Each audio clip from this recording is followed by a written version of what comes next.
Bien, estamos comentando lo del fenómeno fotoeléctrico.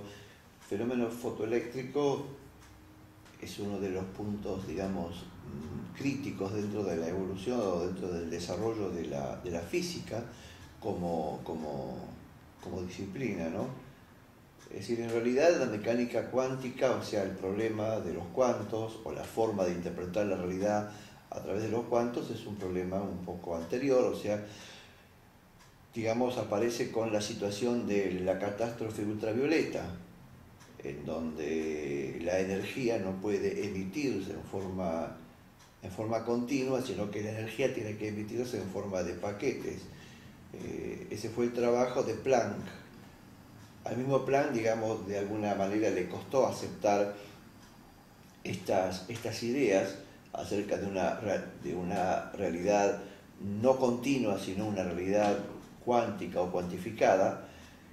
Pero bueno, las observaciones y fundamentalmente las experimentaciones y al mismo tiempo luego las comprobaciones a nivel experimental fueron dando cada vez más la pauta de que en la realidad pareciera como que los fenómenos digamos, esenciales tienen una cualidad cuantificada y no una cualidad de continuidad o de continuo.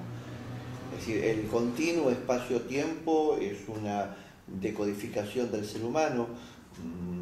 Supongo que la justificación más importante a nivel histórico es la justificación en la crítica de la razón pura, ¿no?, de Kant, en donde él habla de los a priori internos, que es el tiempo, y el a priori externo, que es el espacio, como forma de decodificar la realidad. Pero bueno, digamos, el punto álgido viene un poco después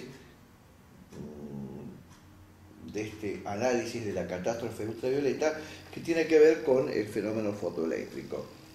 Esto tiene que ver con la naturaleza de la luz, o sea, la luz que es corpuscular, según Newton la luz era corpuscular y entonces, digamos, un sentido corpuscular o una explicación de la luz como corpúsculo, como partícula o como fenómeno de partículas permitía explicar la reflexión y permitía también explicar la refracción de la luz. Lo que no podía explicar era el fenómeno de difracción, que es un fenómeno de naturaleza ondulatoria. Bien, el fenómeno fotoeléctrico, quizás el que mejor, digamos, lo explica, sin lugar a duda, es Alberto Einstein.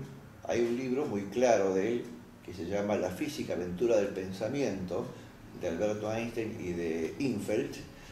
En este él explica el fenómeno fotoeléctrico de la siguiente manera.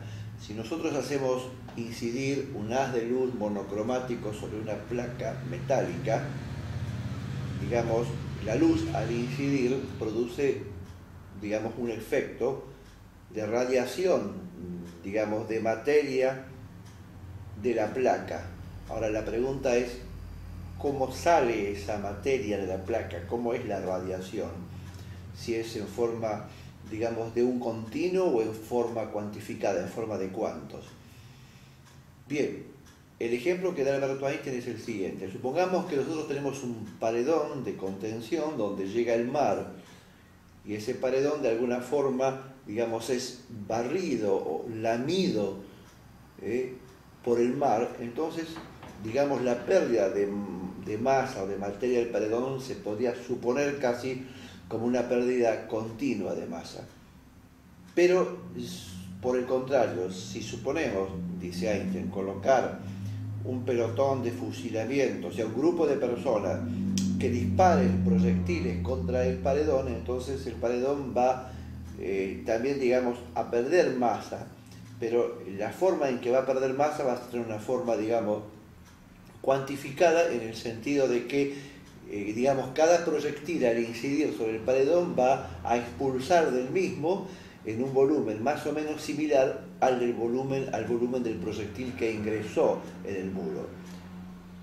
Digamos, el muro, por así decirlo, va a quedar como acribillado, formado todo por los impactos, eso, y lo que va a despedir va a ser, digamos, cuantos o partículas de masa de ese paredón. esta es la forma como Alberto Einstein lo explica, creo que es una forma muy clara, y esto es lo que sucede en la realidad.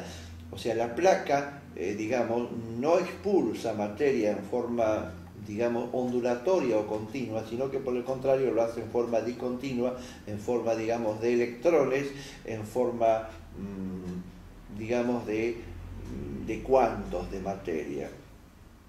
Ahora bien, retrocediendo en la historia, Newton fue el primero que trató de justificar la naturaleza de la luz en forma corpuscular o de partícula, y su autoridad y el hecho de poder explicar dos fenómenos importantes en la manifestación de la luz le sirvieron a él como para darle por lo menos la seguridad de que estaba en lo correcto. Pero más adelante en el tiempo, cuando aparece Huygens, es decir, no solamente explica el comportamiento, digamos, en la reflexión de la luz, en el de la refracción, sino que también permite explicar a la luz como fenómeno de difracción, pero para este caso dice la luz entonces no es un fenómeno corpuscular, sino que es un fenómeno ondulatorio. Claro está que al principio Huygens no pudo, digamos, imponerse por sobre, digamos, la importancia que tenía en el mundo Newton, pero rápidamente el mundo científico se dio cuenta que la explicación de él era más poderosa y era total. O sea, explicaba lo que había explicado Newton y explicaba nuevos fenómenos. Por lo tanto, la luz a partir de Huygens era un fenómeno ondulatorio. Eso hasta principios del siglo XX, donde aparece en escena Alberto Einstein, y entonces él trata de, digamos, de estudiar este fenómeno, y cuando llega a la conclusión, en un principio él no llega a una conclusión de una forma muy rigurosa, sino que él dice que es una forma heurística, o sea que es una explicación, digamos, sin una rigurosidad matemática o física teórica, sino que es un proceso como heurístico, en el que justamente él incluso no se atreve a hacer la publicación en los anales de la física, mientras que su mujer ingeniera, Mileva, le dice que sí, que lo publique, pero que lo haga aclarando que su explicación es heurística.